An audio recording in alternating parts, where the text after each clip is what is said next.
নামাজ আছে যাদের, কুরবানি আছে তাদের।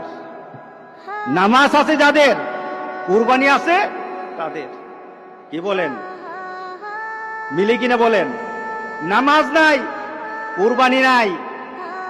যেই ব্যক্তি নামাজ পড়ে না, যেই ব্যক্তি নামাজ পড়ে না, কুরবানি তার কোনো সফলতা আনবে না। কুরবানি তার জন্য সফলতা বয়ে আনবে না। নামাজ নাই, কুরবানি হবে না তার। নামাজ ছাড়া কুরবানি হবে না, এটাই ধারাবাহিকতা।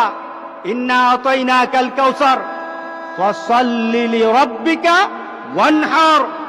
নামাজ আগে, কুরবানি পড়ে।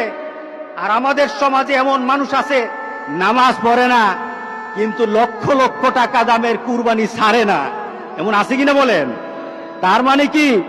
সে দিন বুঝে না, সে ইসলাম বুঝে না, সে মুহাম্মদ সাল্লাল্লাহু আলাইহি সাল্লামকে দেওয়া আল্লাহর ঘোষণাও জানে না, ইব্রাহিম আলাইহিস সালামকে দেওয়া সেই কুরবানির নীতি জানে না। এই কুরবানি তার জন্য কোনো সফলতা বয়ে আনবে না।